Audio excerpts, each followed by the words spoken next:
क्या आप भी बोर्ड एग्जामिनेशन 2026 में अपियर हो रहे हैं इस बार फ्रॉम द कॉमर्स स्ट्रीम? तो ये वीडियो आपके लिए है, क्योंकि इसमें मैं आपको बताने वाला हूँ कुछ इंपॉर्टेंट एक्सपेक्टेड क्वेश्चन जो कि आपके बिजनेस स्टडीज में समय इस बार आपको मिल सकता है एग्जाम में। तो ये आप देख सकते हो अपनी स्क्रीन पे, लाइक यूनिट वाइज यहाँ पे मेंशन किया हुआ है कि किस चैप्टर से किस यूनिट से कौन कौन से क्वेश्चन इंपॉर्टेंट है। सो आप लोग चाहो तो इसका एक स्क्रीनशॉट ले सकते हो। यूनिट 1 हो गया, 2, 3, 4, 5, 6, 7 और 8 तक। तो ये सारा टॉपिक जो आपकी स्क्रीन पे दिख रहा है आपको, ये सारा इंपॉर्टेंट है और इससे क्वेश्चन आपको आ सकता है। तो coming to the part B, that is financial management, marketing and consumer behaviour. तो इसमें आपका टोटल 5 यूनिट है और इसमें आपका अगर सही बोले तो सबसे ज़्यादा इंपॉर्टेंट जो चैप्टर है वो है आपका फाइनेंशियल मैनेजमेंट और मार्केटिंग, क्योंकि ये दोनों सबसे ज़्यादा स्कोरिंग है। इवन तो अगर आपको फाइनेंशियल मैनेजमेंट समझ में आ जाता है तो फाइनेंशियल मार्केट कोई बड़ा डील है नहीं, आप समझ ही जाओगे। और सारे इंपॉर्टेंट क्वेश्चन अगेन आपके स्क्रीन पर अपेयर हो रहे हैं, आप जल्दी से इसका स्क्रीनशॉट ले लो।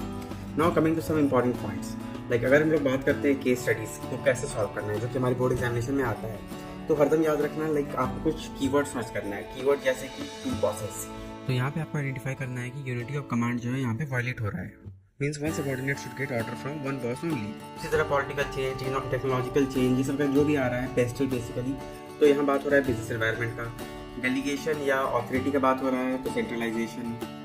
तो ऐसे ही कीवर्ड को आंसर करने के लिए सारे केस स्टडी को आइडेंटिफाई करना है। नाउ नेक्स्ट है हमारा बहुत इंपॉर्टेंट पॉइंट जो कि हमें हमेशा एग्जाम में ध्यान रखना है। 3 मार्क्स से क्वेश्चन में 3 पॉइंट, 4 मार्क्स से क्वेश्चन में 4 पॉइंट, 6 मार्क्स से क्वेश्चन में 6 पॉइंट्स। लाइक जितने मार्क्स का क्वेश्चन है हमें उतना पॉइंट्स लिखना पड़ता है और सारे पॉइंट्स को एटलीस्ट 2 लाइन में एक्सप्लेन भी करना है। अगर बात करते हैं केस स्टडीज़ का, सपोज करो आपको अगर क्वेश्चन आता है कि coordination is the essence of management, तो उसमें क्या है, सबसे पहले आपको coordination is the essence of management को लिख के आपको कोट करना है, फिर आपको वहाँ पे बताना है कि कैसे वो इंपॉर्टेंट है। And obviously make sure that किसी भी 3 मार्क्स से क्वेश्चन में 50 to 75 वर्ड लिमिट के बीच में ही लिखना। अदरवाइज वर्ड लिमिट से ज़्यादा एक्सीड करने पे क्या होता है ना कि आपका नंबर कट जाता है। So always take care of this. अभी बहुत के मन में ये क्वेश्चन आ रहा होगा कि मैंने ये कहाँ से अपने मन से ऐसे क्वेश्चन नहीं दे दिया।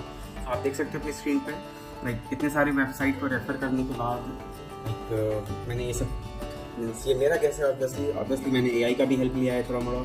तो ये सारी वेबसाइट्स जो फेमस सब हैं, इस सारी की ऑब्जर्वेशन को मैंने ये समराइज करके ये फाइनली अपना एक कंक्लूजन निकाला है, सो दैट आपको बहुत ईजिली समझ में आ सके कि क्या क्या इंपॉर्टेंट है और किन टॉपिक्स पे आपको ज़्यादा ध्यान देना है।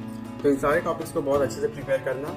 एंड ऑलवेज रिमेंबर कि क्वेश्चंस आपको कितना भी पता रहे, आप एक दिन में सब कुछ याद नहीं कर पाओगे। सो मेक श्योर अभी से हर दिन 2 क्वेश्चन 4 क्वेश्चन करके धीरे धीरे याद करते रहो, पॉइंट्स वाइज याद करते रहो, सो दैट एग्जाम के रात में आपको ज़्यादा बर्डन ना हो और सब कुछ बहुत इजीली स्मूथली आपको हो सके। And trust me, BST is the most scoring subject you will ever get in your life.